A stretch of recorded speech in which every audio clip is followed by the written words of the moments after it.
Bonjour, je viens de terminer la lecture des catéchèses de Cyril de Jérusalem. C'est un ouvrage extrêmement intéressant et je vais prochainement te le présenter en vidéo. Mais j'aimerais ici simplement te lire un petit extrait qui concerne un sujet qui revient souvent en ce moment.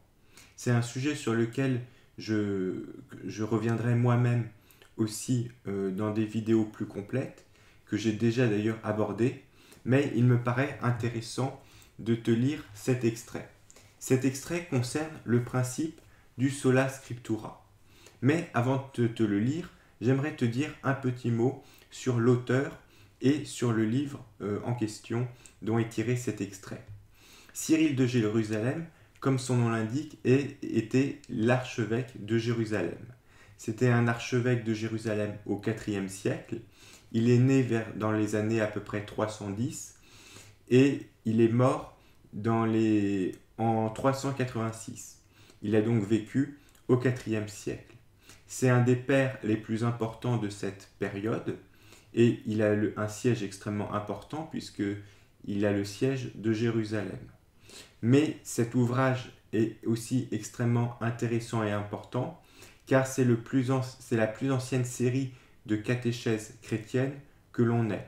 Alors les catéchèses, c'était en fait les enseignements dispensés par les évêques en général pour former les chrétiens qui allaient se préparer au baptême ou qui venaient de recevoir le baptême. On distingue les catéchèses baptismales et les catéchèses mystagogiques. L'extrait que je vais te lire est situé dans la 4e catéchèse baptismale au paragraphe 17. Je vais donc te lire l'extrait, puis ensuite je le commenterai. Cyril de Jérusalem s'adresse donc aux chrétiens qui vont bientôt se faire baptiser. Garde toujours dans ton intelligence ce sceau qui actuellement est brièvement esquissé à grands traits et qui, si le Seigneur l'accorde, te sera exposé du mieux possible en recourant à la démonstration tirée des Écritures. Car, lorsqu'il s'agit des divins et saints mystères de la foi, il faut que rien, pas même la plus humble parcelle, n'en soit transmis par une autre voie que celle des saintes Écritures, ni détourné de son sens par des affirmations téméraires ou des combinaisons verbales. Ne va pas croire naïvement qui t'expose ces mystères, s'il ne t'offre à partir des divines Écritures la démonstration des vérités qui te sont annoncées. Car la foi qui sauve vient elle-même non pas d'un langage disserte, mais de la démonstration des saintes Écritures. Ce texte est une affirmation on ne peut plus catégorique du principe du sola scriptura bien compris. Je dirais que tous les réformateurs auraient pu signer ce texte et on ne peut pas affirmer de manière plus explicite ce principe du sola scriptura.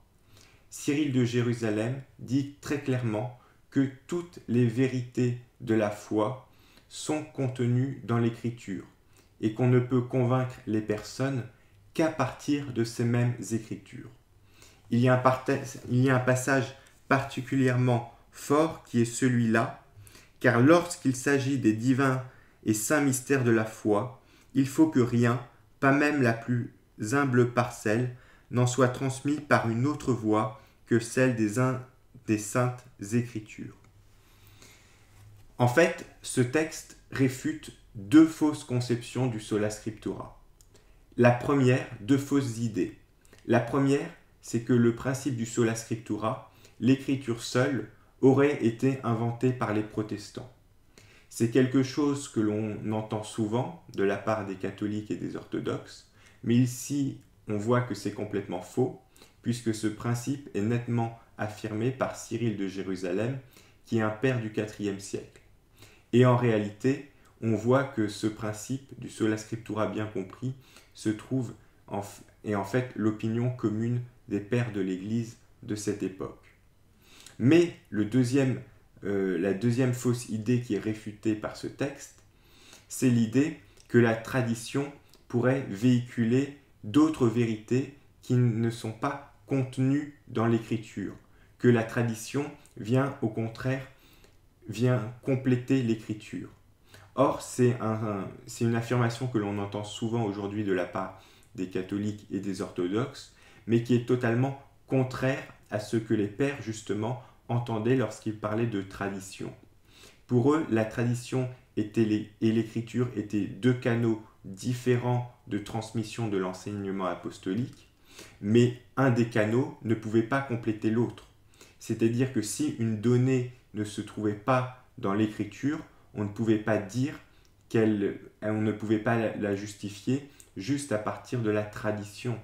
Ce qu'affirme clairement Cyril de Jérusalem, c'est que toute la foi est contenue dans les Écritures.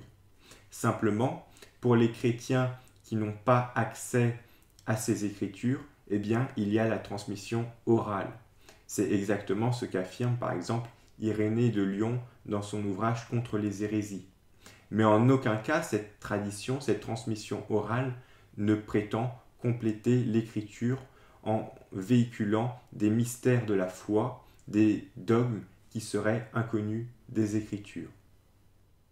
En conclusion, il est tout à fait important de noter que dans la plus ancienne série de catéchèses qui nous a été transmise, le principe du sola scriptura est clairement affirmé comme une vérité de foi transmise par l'Église.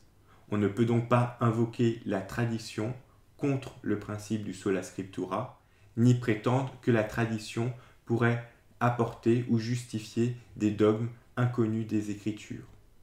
Voilà donc ce que je voulais simplement partager avec toi aujourd'hui, et comme je te l'ai dit, dans une prochaine vidéo, je te présenterai de manière plus complète ces catéchèses. Je te dis donc à bientôt.